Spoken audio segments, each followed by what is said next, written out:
Notebook IAS आपकी सफलता है हमारा mission. Hello friends, welcome to the notesbook IAS. मेरा नाम है डॉली और हम करंट पढ़ रहे हैं।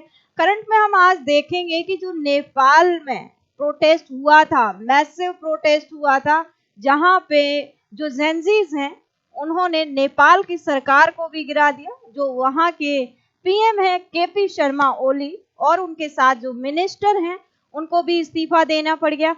तो यहाँ पे कुछ क्रिटिक्स हैं, उनका कहना है कि जो नेपाल की सरकार गिरी है, क्या उसके पीछे भारत का हाथ है या यूएस का हाथ है या चाइना का हाथ है। तो यहाँ पे अभी तक इस तरह से डायरेक्ट वे में किसी का कोई भी यहाँ पे इन्वॉल्वमेंट यहाँ पे नहीं दिखाई दिया है।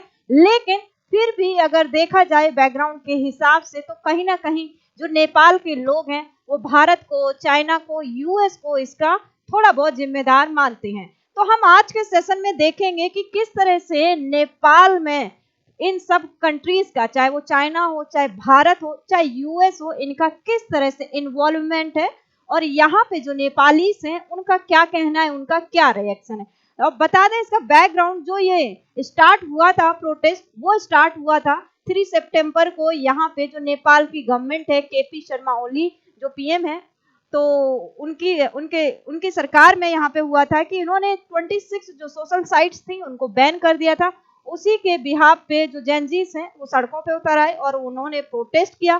प्रोटेस्ट इतना ज्यादा भयावह था कि वहां पे जो पुलिस है, आर्मी है, उसको कंट्रोल नहीं कर पाई। और जो प्रोटेस्टर थे, जो जेनजीस थे, वो पार्लियामेंट की तरफ बढ़ रहे थे। तो वहां पे कुछ लोग आए और वहां पे पथराव शुरू हुआ। रिटेलिएशन में आर्मी ने, पुलिस ने भी जो जेनजीस हैं उनके ऊपर पथराव किया, गोली चलाई और टीयर गैस के जो गोले हैं वो दागे। तो वहां पे लगभग 22 जेनजीस के मरने की खबर आई है। अब वहां पे जो इस्तीफा दे दिया है पीएम केपी ओली ने, तो उसके बाद नेक्स्ट पीएम कौन होगा। तो जो कल के एपिसोड में मैंने आपको बताया था कि वहां पे जो जेनजीस समर्थक हैं वॉलेंद्रे, तो उनका जो नाम आया है वॉलेंद्रे का, तो ये सुझाया गया है कि ये नेक्स्ट पीएम हो सकते हैं। लेकिन देखेंगे आज के जो एपिसोड है इसमें कि जो नेपाल है उसमें क्या इन कंट्रीज का, चाहे इंडिया हो, चाहे चाइना हो, चाहे यूएस हो, इसका किस तरह से इन्वॉल्वमेंट है। ऑलराइट,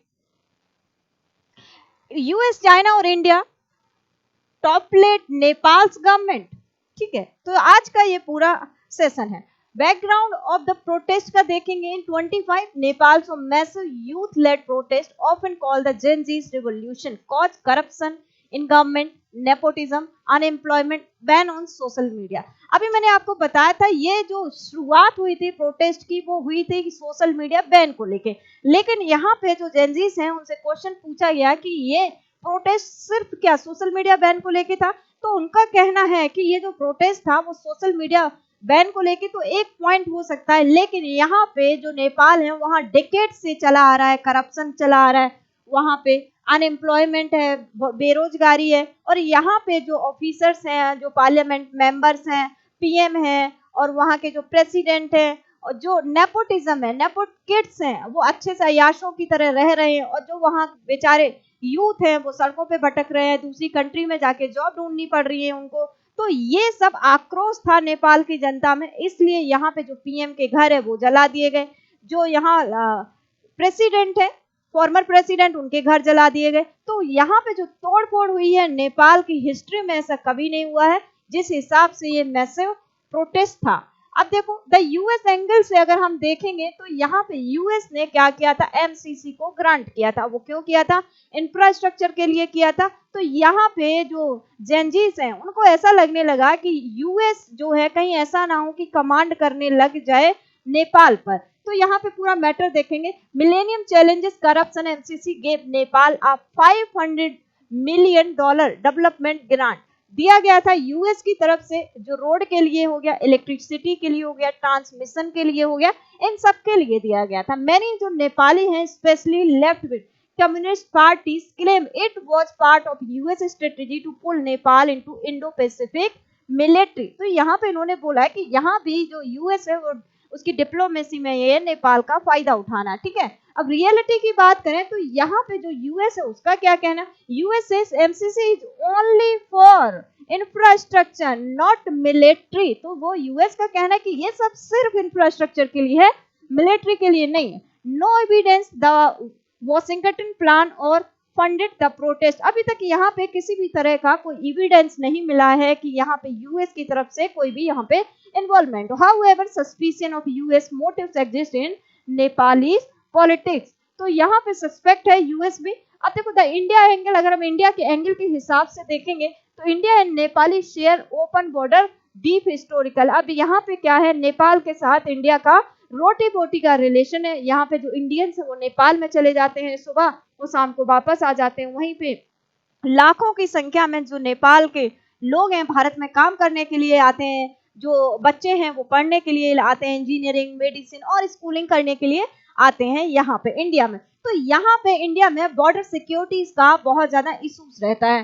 तो यहाँ पे ड्यूरिंग द प्रोटेस्ट की अगर बात करें तो इंडिया ने अपने लोगों को प्रोटेक्ट करने के लिए वहां पे जो पुलिस थी एसएसबी विजिलेंस को उसको बढ़ा दिया था। तो देखो India increase border security SSB vigilance to prevent spill over issue travel adversary for Indian in Nepal. अब यहाँ पे इंडियन जो क्रिटिक्स है उनका ये कहना है कि भारत ने जो अपनी एसएसबी यहाँ पे लगाई है, यहाँ पे कहीं ना कहीं जो नेपाली सॉवरेनिटी है उसका उल्लंघन है, क्योंकि भारत की जो जो एसएसबी है वो यहाँ पे बॉर्डर पे कड़ी नजर रख रही है।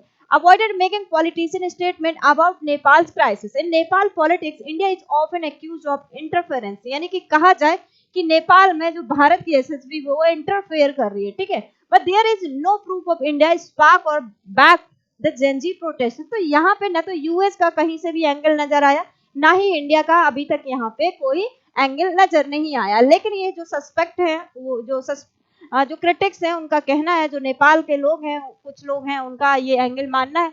अब नेपाल चाइना रिलेशन की बात करें कि क्या चाइना भी इसमें इन्वॉल्व है, अभी तो इंडिया का भी नहीं बताया गया कि जिस तरह से यहाँ पे $500 मिलियन की यहाँ पे यूएस ने हेल्प करी थी, लेकिन यूएस का कहना है कि वो इंफ्रास्ट्रक्चर के लिए कर रहा है, वही इंडिया तो अपना जो ओपन बॉर्डर सिक्योरिटी है उसकी वजह से कर रहा है। तो यहाँ पे हम चाइना का एंगल देखेंगे कि चाइना क्या कर रहा है। Nepal has grown closer to China in recent year. China has invested in major infrastructure project, road हो गया, हाइड्रो पावर, रेल लिंक।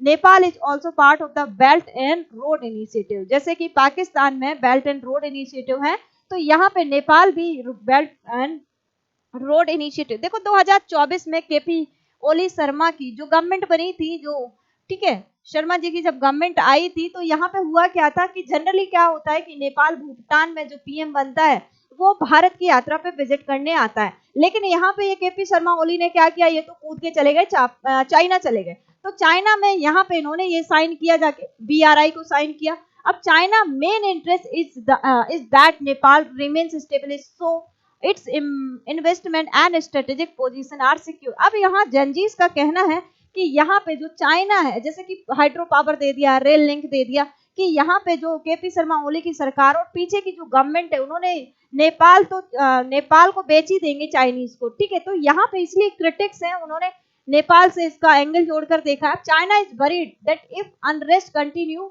इन नेपाल, तो इसमें देखो इट प्रोजेक्ट इन्वेस्टमेंट में भी डिसरप्ट। यहाँ पे चाइना बड़ा टेंशन में है कि जिस तरह जंजीस ने पार्लियामेंट को जला दिया और यहाँ पे सत्ता गिरा दी, तो यहाँ पे चाइना टेंशन में है कि इतना सारा इन्वेस्टमेंट किया है तो अब उसका क्या होगा, ठीक है। तो नेपाल नाइट ड्रिफ्ट मोर टुवर्ड इंडिया और द यूएस फॉर सपोर्ट। तो यहाँ पे नेपाल के जो जैनजीस है वो चाहते हैं कि इंडिया सपोर्ट करे, ना कि चाइना सपोर्ट करे। तो देखो जो इंडिया के साथ इंडिया के साथ जो नेपाल के रिलेशन है वो 200 साल पुराने हैं। अब यहाँ से नए नए इंसान के साथ दोस्ती करोगे तो वो कितना ही ट्रस्टवर्दी होगा, है ना। Officially China has not openly condemned और सपोर्टेड द प्रोटेस्ट। तो यहाँ पे ऑफिशियली चाइना ने भी ओपनली यहाँ पे किसी भी तरह से कोई सपोर्ट नहीं किया है। Chinese diplomat and state media have hinted that foreign power अब will reference to the US and India are interfering Nepal. यहाँ पे चाइनास ने यहाँ पे थोड़ा इंडिकेट किया है कि जो नेपाल की पॉलिटिक्स है, पावर है, उसमें यूएस और इंडिया इंटरफेयर कर रहा है, ठीक है। अब यहाँ पे परसेप्शन इनसाइड नेपाल, अब नेपाल के अंदर का क्या परसेप्शन है उसकी बात करेंगे। सम कम्युनिटी पार्टी इन नेपाल से चाइना एज अ रिलायबल अलाय, कुछ लोग रिलायबल अलाय के रूप में देख रहे हैं चाइना को। But section of youth in opposition leader जो यूथ है, जेनजीस हैं, जिन्होंने प्रोटेस्ट किया हुआ है, और जो अपोजिशन लीडर है वो सस्पेक्ट करते हैं चाइना को कि चाइना किसी का दोस्त नहीं हो सकता। अभी यहाँ पे जो सीपेक 2.0 था पाकिस्तान के साथ जो बड़ा रेलवे प्रोजेक्ट था, वहां से भी चाइना ने अपना हाथ खींच लिया। तो यहाँ पे चाइना के जो अपोजिशन वाले हैं और सॉरी जो नेपाल के अपोजिशन पार्टी के हैं और जो जेनजीस हैं वो चाइना पे भरोसा नहीं करते। ऑलराइट, तो यहाँ पे दो social media ban in Nepal reminded many people of Chinese style censorship which increase suspicion of Chinese influence. तो इसलिए यहाँ से लगता है कि चाइना का थोड़ा बहुत इन्फ्लुएंस था। अब यहाँ पे तीनों को ले लिया है कि China versus US versus India, इन तीनों का क्या इन्फ्लुएंस है जो नेपाल है उसके ऊपर। United States use MCC millennium challenges corporation grant to expand its influence. मैंने अभी आपको बताया कि यहाँ पे पैसा दिया गया था इन्वेस्टमेंट के लिए, लेकिन उनको ऐसा लगता है कहीं जो यूएस है वो अपना इंटरफेरेंस ना दिखाने लग जाए नेपाल में। अब यहाँ पे देखो watch is close because the open border है। यहाँ पे इंडिया की प्रॉब्लम ये है क्योंकि ओपन बॉर्डर है।